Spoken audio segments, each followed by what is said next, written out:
to the Board Game Community Show. I'm your host, Riley Stark. Join me as I get to know folks in this community.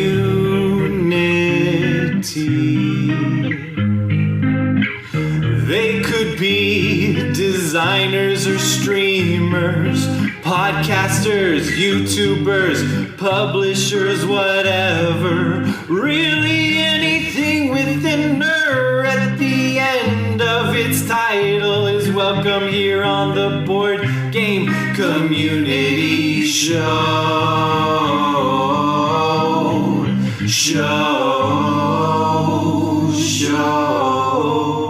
Welcome back to the Board Game Community Show. Today, I have a couple of guests here, and we played a game that's coming to Gamefound. So I'll introduce all that after I introduce people. But first, kind of co-hosting with me, I suppose, maybe. I don't know. Phil from Organized Fun. How you doing, hello. Phil? Am I? I didn't realize I was co-hosting. Yes, hello.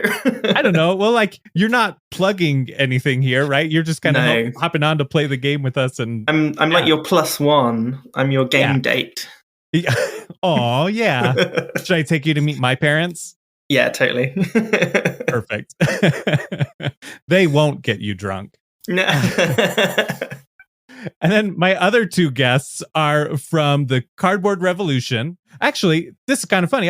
So Tim Lampasona, he's awesome. He was my very first guest on the podcast. So hi, Tim. Welcome back. Over 100 episodes later. It's so good to be back. I had so much fun doing the first one, and very, very happy to be back all this time. It's been so amazing watching this show grow and just like listening over time. It's been wonderful. I remember the first one. It was a lot of fun. You were easy to talk to. I was like, oh, this is going to be so easy to do this show forever. You know, people are awesome. But like, it's also weird to go back and listen to that one because I've grown so much and the show's grown so much.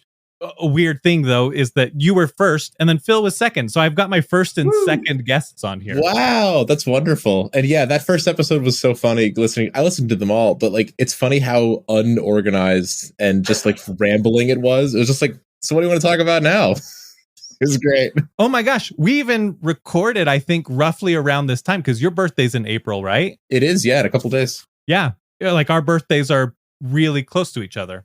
Yeah, so, like a few days apart. Yeah. Oh my, that's funny. Very Anyways, weird. The other member of the Board Game Revolution is Max Helmberger. Welcome, Max, for the first time. Hey, Riley. Great to be here.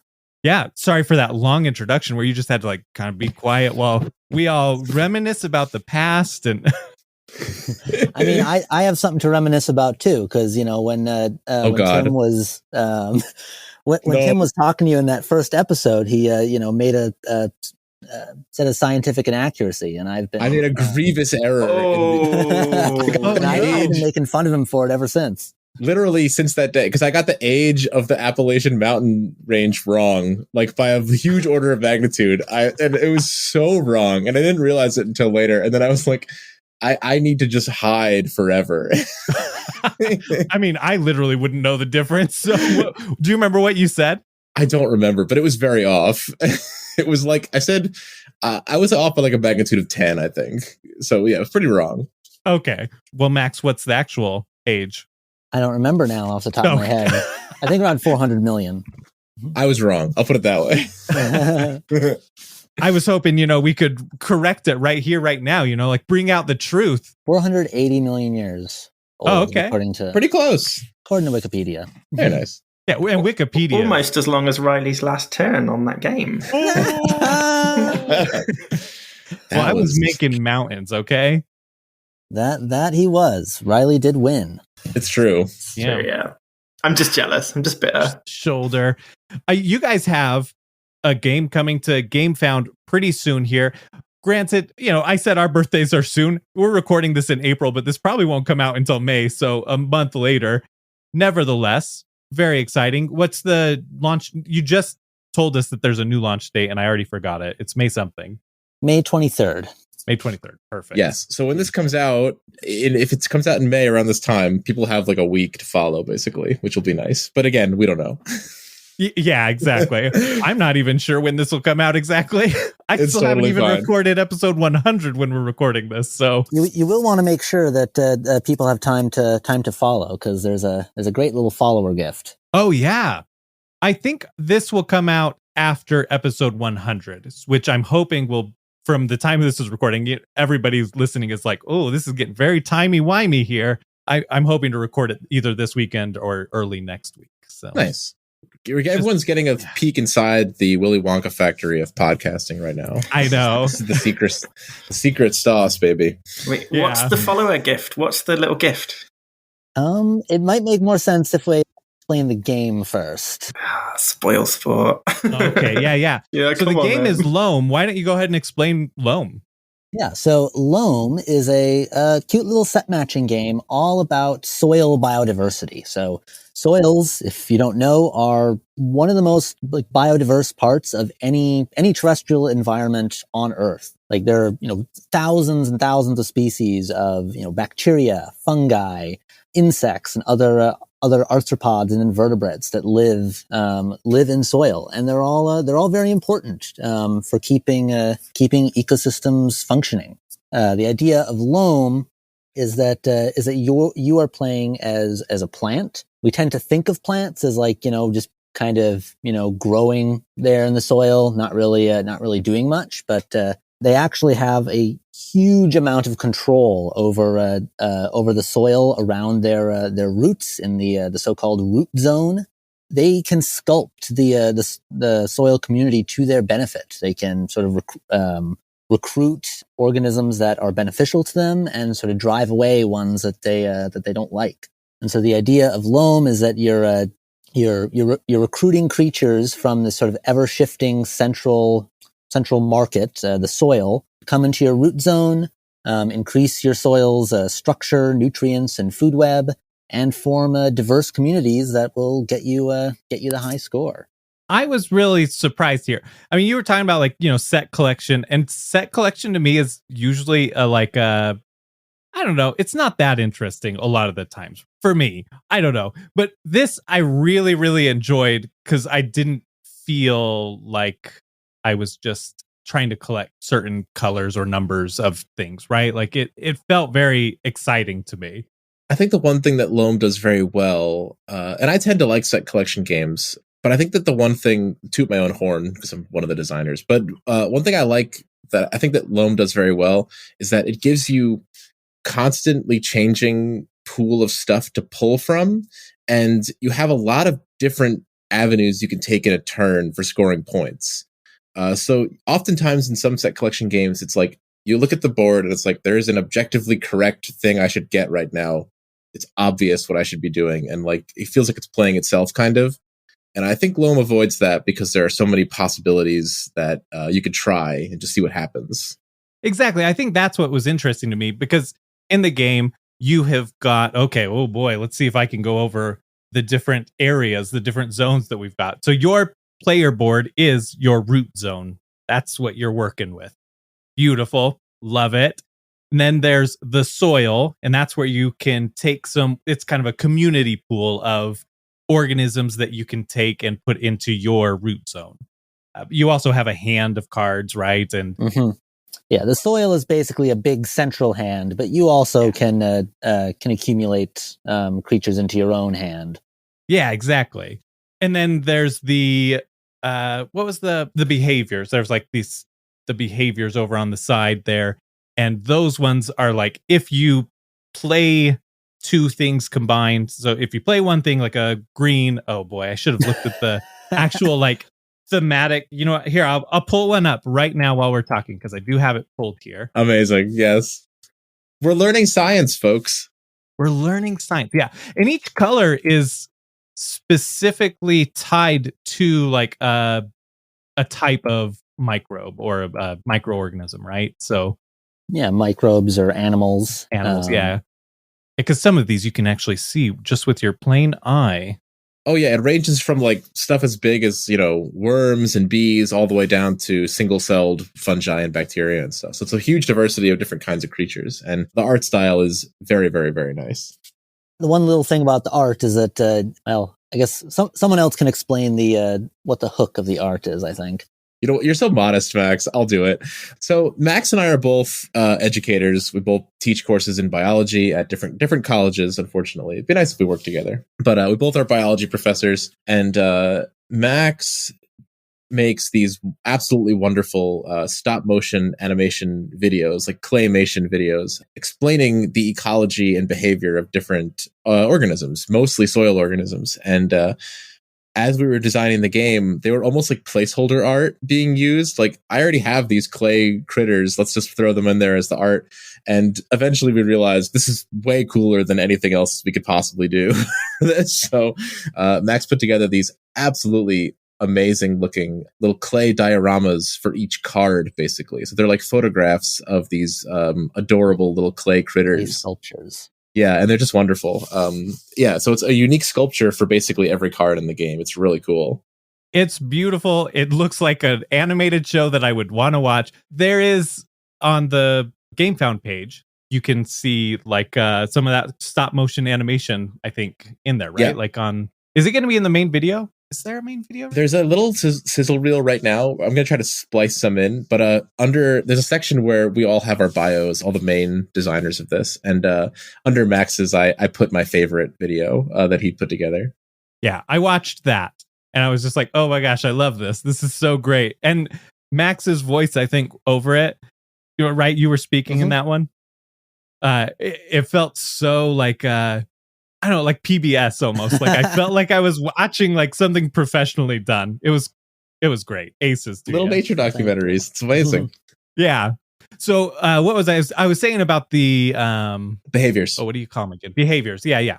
So there's 6 different types of cards in there, right? So you've got pink is small predators, orange are ecosystem engineers, the blue, teal. What color is that? My brain's whatever it is, bluish color, animal decomposers, and then red are large predators, green plant mutualists, and then purple are microbial decomposers. And so you're playing those into your root zone, and then if you have like a let's say a large predator down in your root zone, and then you play a small predator, so you've got that red and then pink, and one of the 3 behaviors available is messy consumption, then you automatically gain that card to your hand and you can hold on to it or use it later. I thought that was really clever. And that to me, like, it was almost like set collection and set collection and like there was multiple layers to that set collection of like, I could be going for points,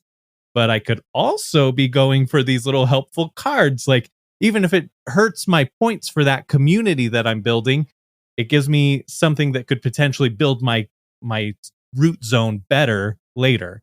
So that was my strategy. Like, just get as many of those behaviors as I can get, because I thought they were all really entertaining. And it paid off for you because you did win. Mm-hmm. It did, yeah. Yeah, that final turn. And because of that, you had such a chain, didn't you? Like, all right, I'm going to play that, and that gets me that behavior. And by playing that, I can do this, and that gets me another behavior. It was this epic 84-year-long turn. Point scoring. Yeah. I felt so guilty. It was honestly fun to watch the gears turn, though, because like I was observing, I was observing the turn from afar, and just like watching it all come together was delightful. Seeing all the pieces slot into place, and like your communities just exploded in that one turn. It was very cool. It was satisfying for me. I was going to say, as the designers, watching us 2 noobs play, were there any move were you thinking like, oh yeah, that's a good play, or were you like, oh my god, I wouldn't do it that way? What is he playing at? Don't ask me. I'm awful at Loam. I'm so bad at every game that I design. I always warn playtesters, like, you're going to beat me. That's fine. Don't be alarmed. I am horrible at all games I design. I don't know why. So Max is actually good at Loam, so he could answer. I mean, Riley, I did see a way that you could have achieved perfect balance on your soil. Though actually, I'm not sure if that would have resulted in more points, because even though you didn't get perfect balance, you did add a lot of creatures to your root zone in that sort of final push. Oh yeah, I saw that. I was like, oh, I could get perfect balance right here. And then I was like, but then I think I had 3 behaviors at that time, or 4 behavior cards to use. And I was like, no, I'm using these behavior cards. Like I can make up those points somewhere else. I guarantee it. You know, and like, one of the traps, you do sometimes fall into is like you get a bunch of behaviors and then like you can't really use them or take advantage of them properly. The sort of idea, the design goal behind behaviors was like to give players like short-term goals for like which creatures they place rather than just like the end game scoring goals. And I think they succeed at that. Oh, very. Yeah. That's why I loved them so much, is because it was like it gave me something to shoot for while I was going, rather than just being like, okay, well, I'm just going to keep building like small communities where I can, build out pairs or like a diverse community. Yeah. And maybe I don't get any level 3s, but that's okay because I could just build out the other way. To me, it gave me a different direction. If that wasn't there, I would have taken a completely different strategy.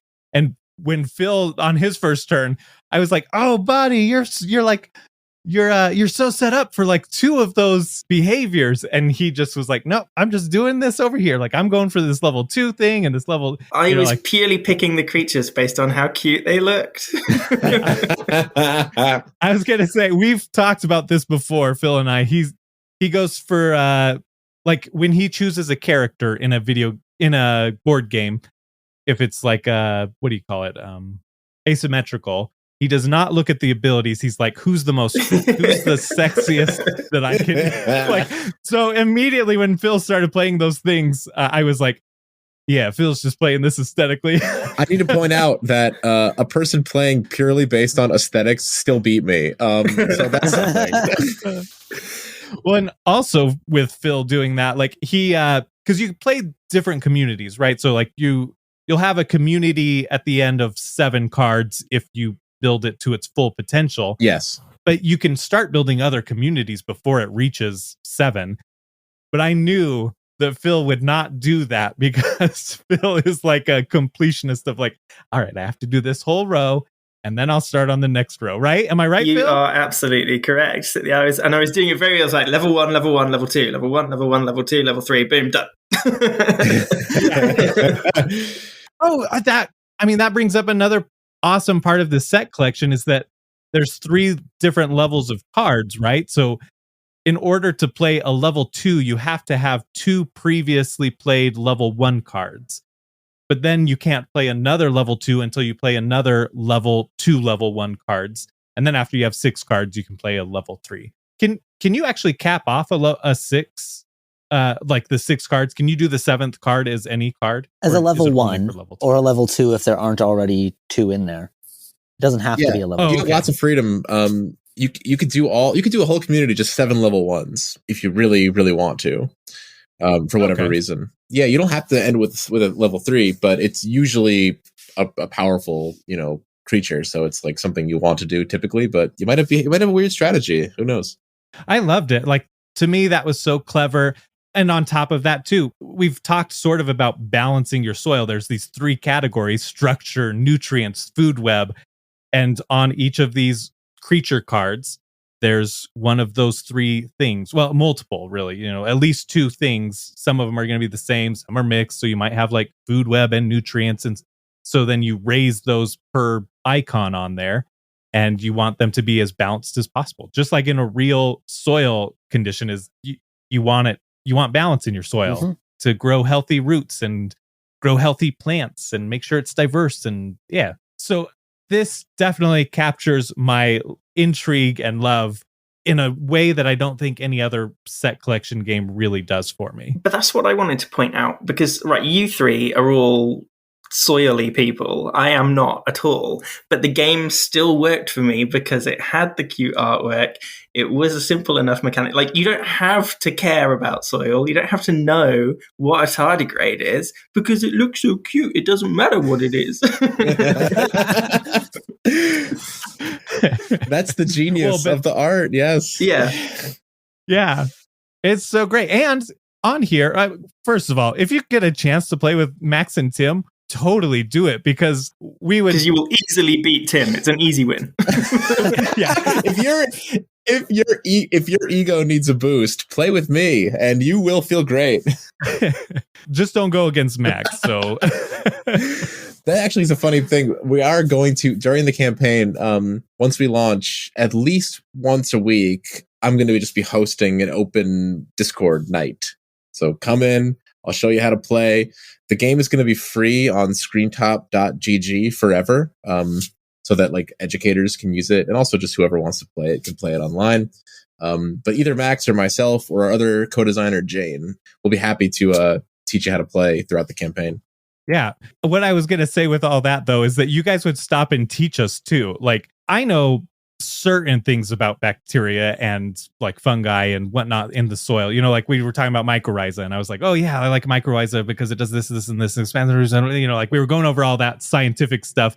And then I was like, oh yeah, we use a lot of bacillus because that helps break down like organic matter, and so on farms that's important because it makes more room for. Oh, well, we didn't get into all that. Yeah, like start creating some rich loam soil, you know, or like just gets beautiful. Anyways, but you guys would like stop and teach us about things. All of a sudden, a card would come out into the soil, and literally, I could probably do this right now and be like, "Oh, look at this." Oh, I don't even know how to say this. Shoot, why did I choose this one? Japigid diplurin. Japigid diplurin. Thank you. Yeah, so diplurins, they're these six-legged arthropods. They're not insects. They're like once removed from the insects, basically, even though they have six legs. They live in soil and leaf litter, and this particular group of them, the Japigids, are primarily predators. They have these long, slender bodies. And on the tip of their abdomen, they have basically have like a little pincer. That they can actually use to grab their prey. Yeah, the Japigid diplurin it's an organism I have like kind of a weird history with. When I was in graduate school, I was working on this like sort of like handbook of all different soil animals, and I really wanted to find a Japigid diplurin to get a photo of it for my guidebook. There's this other group of diplurins called the Campideids, which and there is a Campideid diplurin in Loam, and those like were everywhere. I was finding them all over the place. I had some nice pictures, but I could not find a Japigid. I would go out and get like rich leaf litter from forest floors, try to, and then extract out all the fauna with this apparatus called a Tolgren funnel. I can explain that later if we need to. Never found a Japigid. The first Japigid I ever saw was from basically like a thimbleful, it's like a thimbleful sized soil sample that I took from a sidewalk crack in East Lansing, Michigan, on the campus of Michigan State, which is where I got my PhD. How many pounds of like soil in like the supposed correct ecosystem do you think you had to go through to find it in this in a sidewalk crack eventually? I mean, it was mostly leaf litter, so it's not that. Okay, there heavy, you go. But so amazing. Probably like a grocery bag full of leaf litter. That's so funny. And then, yeah, in like a thimbleful of soil from a sidewalk crack, there's a flippin' Japigid. So what are you doing here? I looked up actual pictures of them because Phil and I think we were talking about how like some of these things might be a little bit triggering maybe for some people. Oh yeah, I bet like actual microscope close-ups, I bet they look scary as hell. Yeah, I looked up this one, and the Japigid is like kind of freaky looking a little bit, but it's also kind of pretty. The body of it is almost like clear looking. It does have a prettiness to it, but then there's the Diplura, and it's like beautiful. It's a beautiful bug. They're both beautiful, but pincers are weird. Oh, get a room. The thing about these non-insect hexapods is like the reason they aren't considered insects is because they have no external mouth parts. Mm-hmm. Oh, and considering the mouth parts is usually one of the main things that look scary on an insect, I think it does kind of help with their appeal. They're kind of adorable. Yeah. Well, on this one, I think it's cute until you get to the pincer. Like if I covered up the pincer part at the end, I'd be like, oh, that's like a really pretty bug. But then all of a sudden there's a pincer, and I'm just like, okay, well, that thing would mess me up, I guess. Wouldn't want to meet that in the back alley. Yeah, and then so the other group of diplurans I mentioned, the Campodeids, they don't have the pincer. They just have like these like long filaments at the end of their abdomen. Yeah, and those are pretty. Those like look pretty. Anyway, that we're getting off on a side thing. Well, it's funny you mention it because it's just today I played this game with a fellow co-op member, Mark Gottlieb, and he's terrified of insects, like hates them, and he always like makes jokes about how like, why is our first game the bug game, what are you doing? But he still loves the art. Like, it's cute enough to get just beyond the insect phobia. So happy to see it.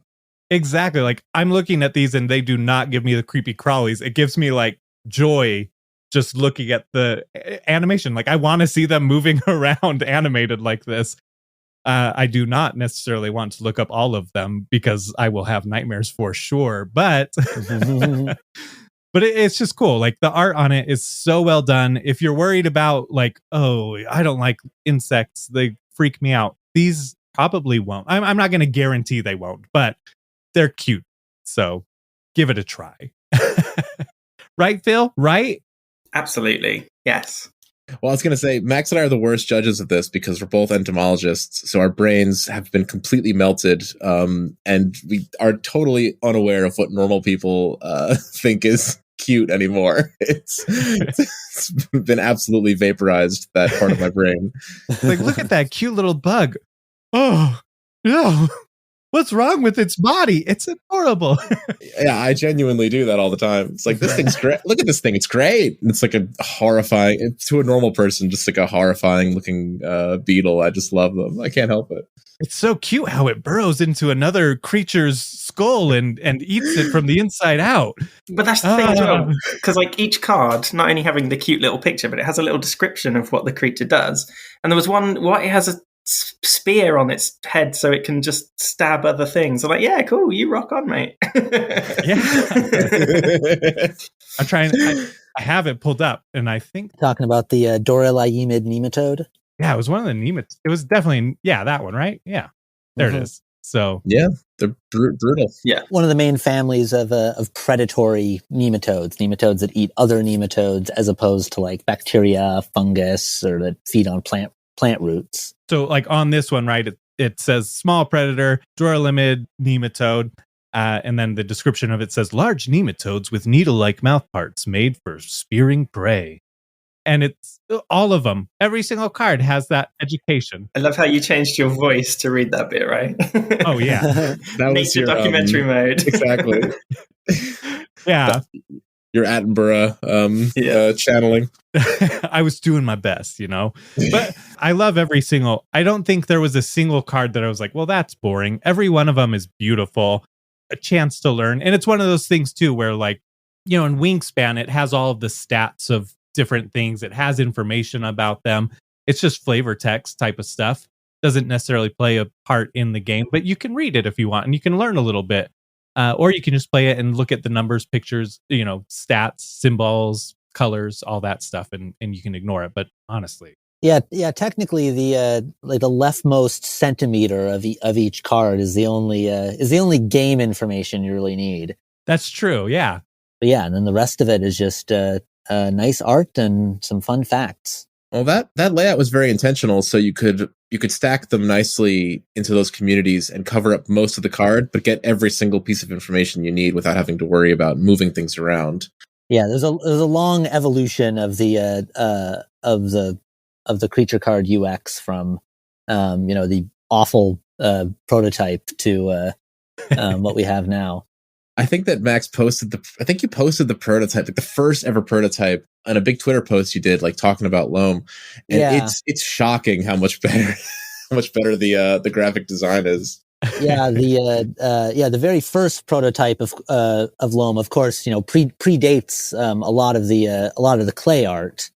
And I was just using random pictures from the internet of these organisms. I actually first designed this game as a class project. While I was getting my PhD in entomology at Michigan State, I pursued. They have like a graduate like specialization in educational game design. So I did that as well while I was there. That's awesome.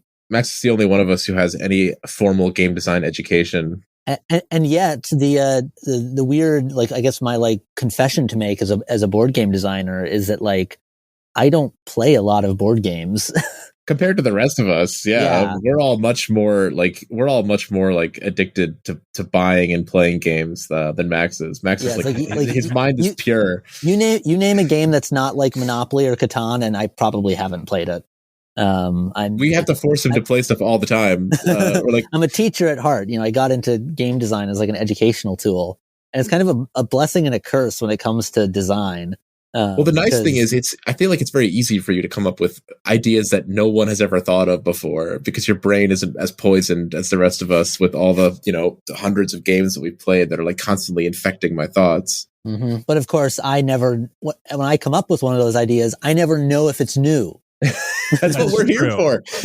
Yeah. This is the power of the cooperative, because there's like 9 of us. So somebody could be like, somebody tried that and it's terrible. We don't need to worry about it. Yeah. It also means sometimes I just, I try to come up with something and I just badly reinvent the wheel. Yeah. It's a hexagon now. That reminds me of, like the first time I played Catan. My mom had actually, she'd bought it. I was pretty little at the time. She was like trying to sell my dad on playing it with us, and she's like, "Yeah, it's this board game from Germany. It's very popular in certain circles." And my dad is like, "Don't you mean in certain hexagons?" That's the worst dad joke I've heard. Amazing. Yeah, I'm not gonna lie. I want to use that more for board game related. Yeah, like, oh, I love this. I love our little board game hexagons. Just a hexagon of friends here. Oh God, no. Oh no, yeah, that's what the plural of board gamers is, A group of board games is a hexagon. It's like a herd. Yeah, wonderful. Oh no. I like it, actually. You know what? I've changed my mind. I think it's good now. Yeah, see, you come around. It fits. It works. Oh, I love that. I mean, yeah. I don't know that we've explained this game super well or anything other than just like the passion of how fun it is. Like in there, right? Like on your turn, you start off and you only have 3 cards. You call them inputs, right? Mm-hmm. Yeah. So the idea is that there are different like chemicals that plants secrete from their roots to alter the soil community. The three inputs, one of them is called rich exudates, and so one of the things that plants do with the chemicals they secrete is literally just to like feed things. They'll just like secrete like sugars into the soil that like microbes and even some small animals can just eat. And so that one's sort of like the most powerful, just like raw creature placement input. It lets you place on its basic unupgraded side. Maybe more on that later. It lets you place 2 creatures at once, either from your hand or from the soil. That sort of central pool. The other input is attractive volatiles, and so plants can also. They can also exude like gases and volatile chemicals that can diffuse sometimes fairly long distances through the soil, through like the little tiny air-filled pore spaces in the soil, and those volatiles can attract things from farther away. And there's actually there's a lot of research into how some plants, like if a herbivorous insect comes along and like starts chewing on their roots, starts eating them. They can release volatiles that will attract like natural enemies of that insect. Yeah, like predators. Less predators and more parasitic worms that come in, invade the insect's body, vomit up these like lethal pathogenic bacteria, and then like feed off the proliferating bacteria inside the corpse of the insect. This game is super family friendly, by the way. Mm-hmm. Yeah, it shockingly is, despite all that. Yeah, the cool thing about inputs from the gameplay perspective is they're basically like your actions. You get 3. 2 of them have 2 possibilities you can do. One of them just does the one thing, but like you have to use all 3 in a turn. So your turn is basically entirely designed around how do I maximize my returns for this very, very small pool of actions that I'm allowed to do. And you have in front of you all these different creatures. these 3 actions, some behaviors, and then you just go. And you're trying to build as effectively as you can with a very limited pool of stuff. And it makes you think really critically about like what kind of communities do I want to build? How many do I want to start? Things like that.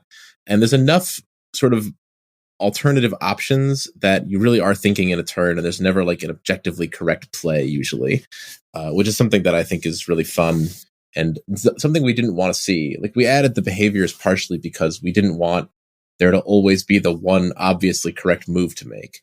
And behaviors let you do like extra cool, weird actions, and you have to earn them by placing certain creature combos. So if you're like, well, okay, it's a little worse for me to points wise, but I get to do this really awesome thing next turn. Like people will try it. And it's really fun to see that. Yeah, obviously I was addicted to that. Like that was my whole goal in the game.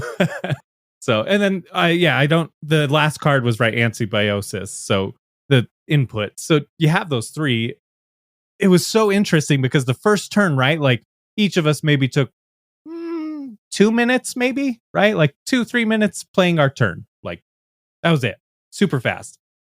Next round, all of a sudden it was like, okay, now there's a little bit more going on here. And it started taking like a little bit longer because we were like getting into the swing of things and understanding what we were doing and going for those behaviors. And then turns started getting longer. I mean, overall, the game took us a little under an hour to play.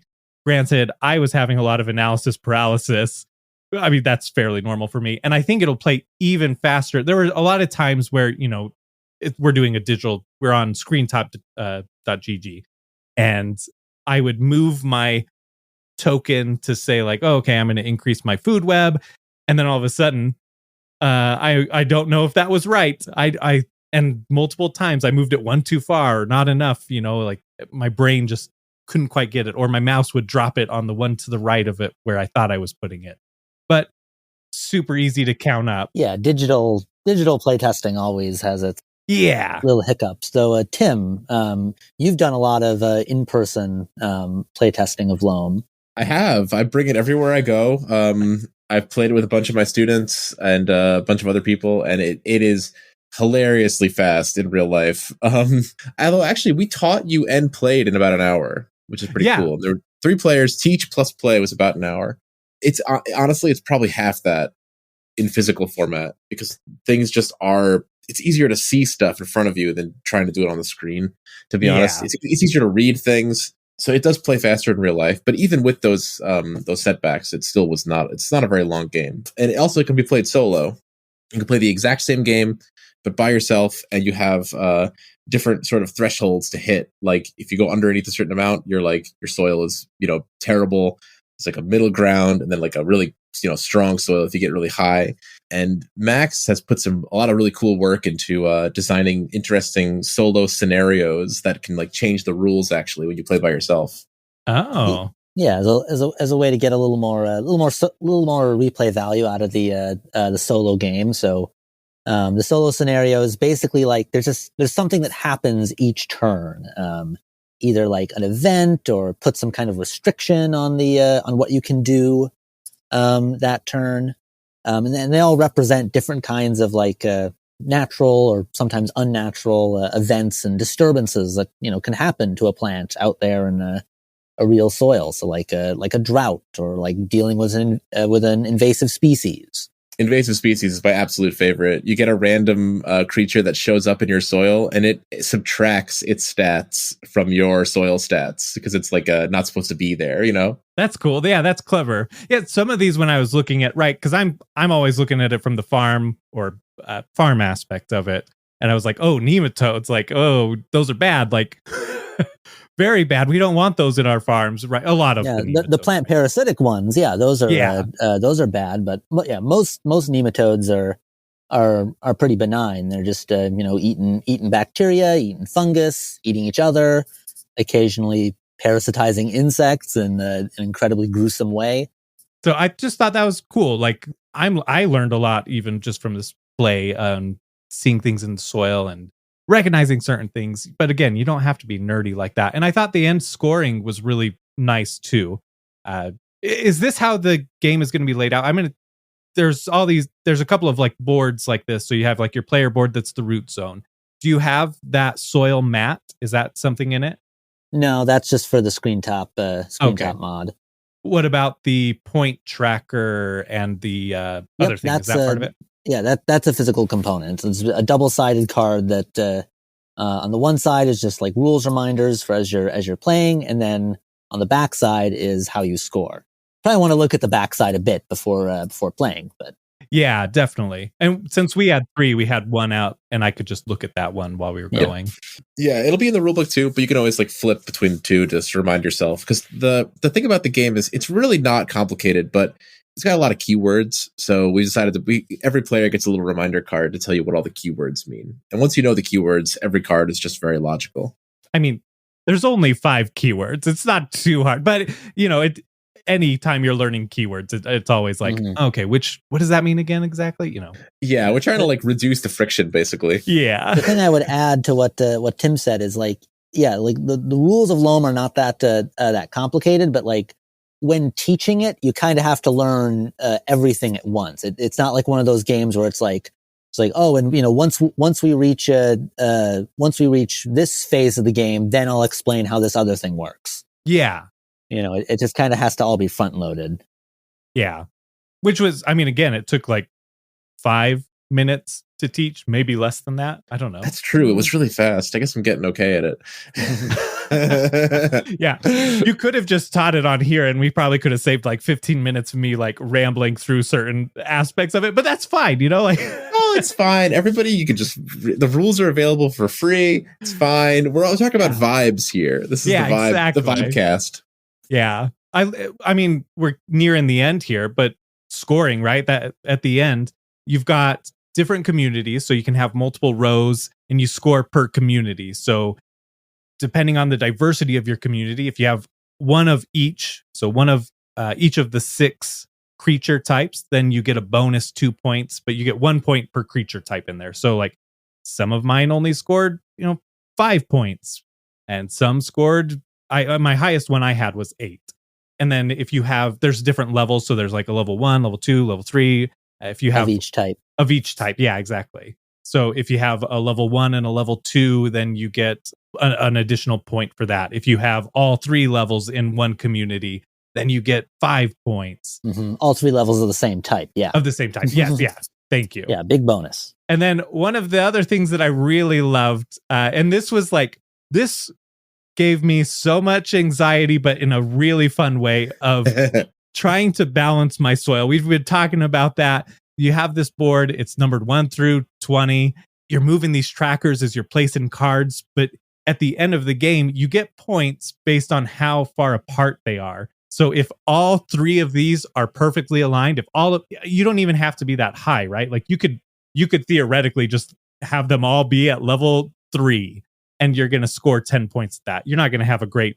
Well, you wouldn't be able to do that because you have to play other cards and whatnot. But anyway, it doesn't matter what the number is. Like I was ending up near... I had one of my things at 20 and my lowest was at 17. And so I scored, 4 points because of that. If I had gotten one a little bit closer, I would have gotten 6 points instead. If I got them all identical, I get 10 points. So I just thought that was really cool. And also, when you hit level 8, we sort of briefly mentioned that. Yeah, when you hit 8 of a given stat, there's an associated one of your inputs that upgrades. You just flip over the card in your hand, and suddenly it's more powerful. Yeah, exactly. So you talked about rich exudates. So the regular side is place 2 creatures. The plus side of it is draw 1, then place 3 creatures. Yeah. So it's significantly more powerful. But do you want to?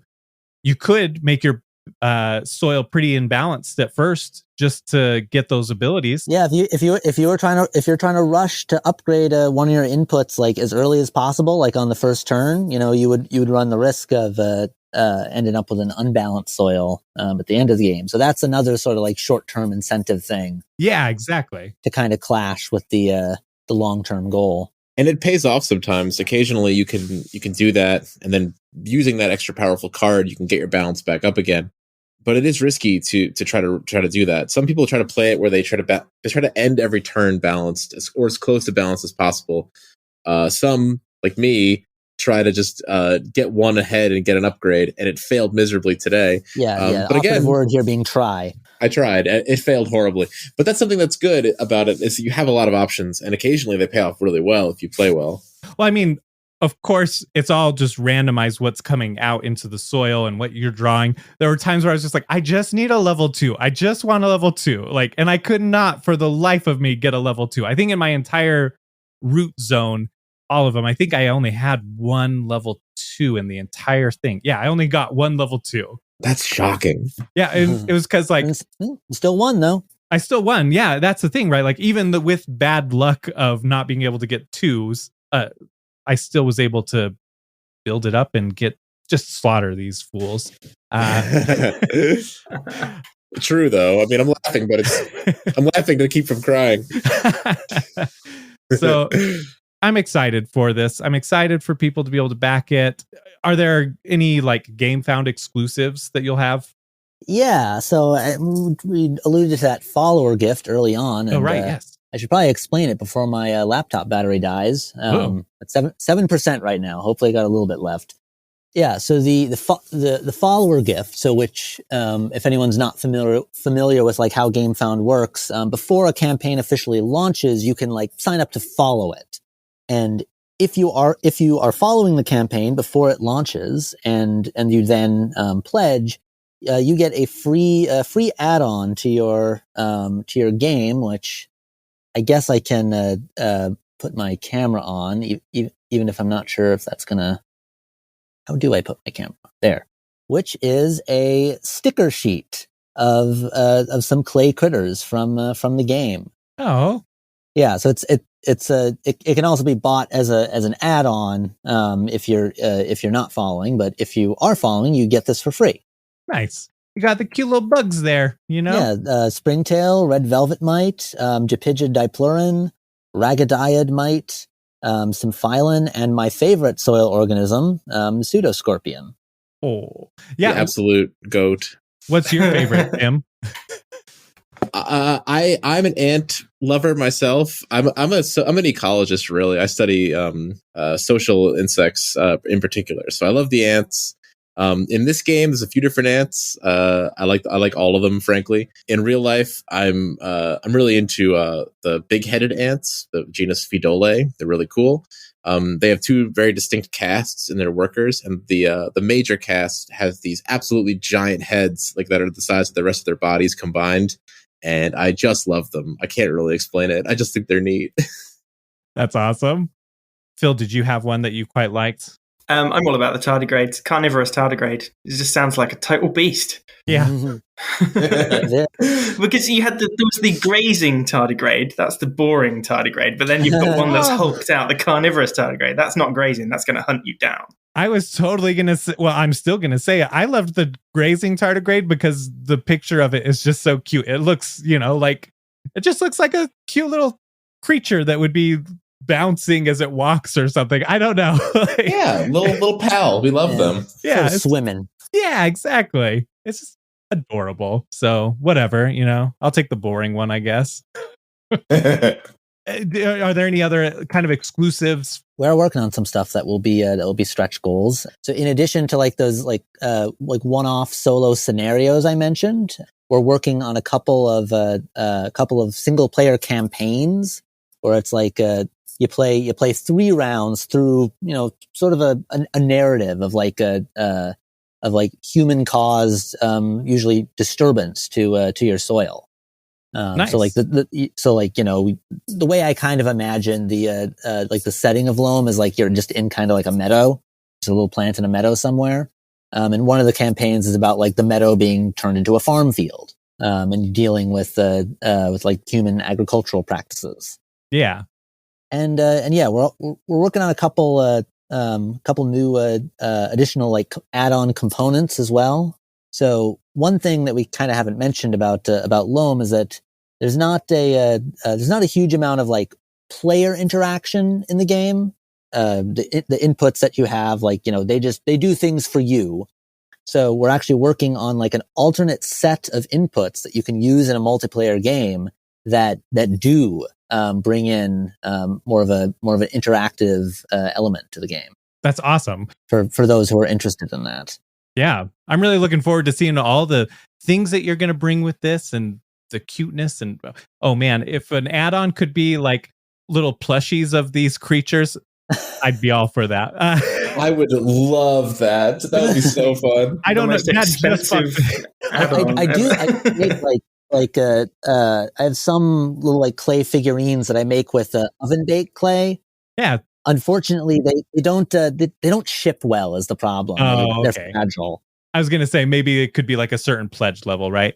I know that. Sorry, Tim, I know you've got to go, so we should probably wrap up here. But thank you so much for letting us play the game early here and test it out. Or not, I mean, not test it out. This is done. This is great. It's beautiful. I'm so excited. May 23rd. Everybody go check it out. There will be a link in the episode description. Why don't you, let's start with Phil first. Phil, why don't you go ahead and plug your stuff? Yeah, I'm Phil. You can find my podcast, Organised Fun, wherever you find podcasts, but I'm British, so it's organised with an S. Thank you for specifying. I would not have known that. All right. And then, Tim and Max. Sure. You can find me on Twitter. My professional nerd bug Twitter account where I post about insect stuff is Bug Dr. Tim, Bug Dr. Tim. And then our group Twitter account for board game development and stuff like that is at Cardboard Revolt for Cardboard Revolution. That is us. And yeah, I'm Max Helmberger. You can find me also on Twitter at Vermivormax, VERMIVORMAX. Vermivorax is the species name of a certain kind of mite. It's Latin for worm eater because it eats nematodes. You're not going to believe this, but I did not get that pun until this exact second. Oh my gosh. I literally didn't get it until right now. I've known you for several years, and it's been your name for that entire time. That's pretty cool. Glorious. But you can also find Cardboard Revolution on Facebook. I just realized we're also on Facebook. And on Instagram, where I post fun photos of developing projects. Oh, nice. That's really exciting. Thank you again, all three of you, for coming on, for playing it. You can follow me at Riled Nerd on social media, rate, review the podcast, all that fun stuff. That's it. Until next time, keep nerding out. Thank you so much for having us. Have a good one, Riley. Thanks for having us. Later.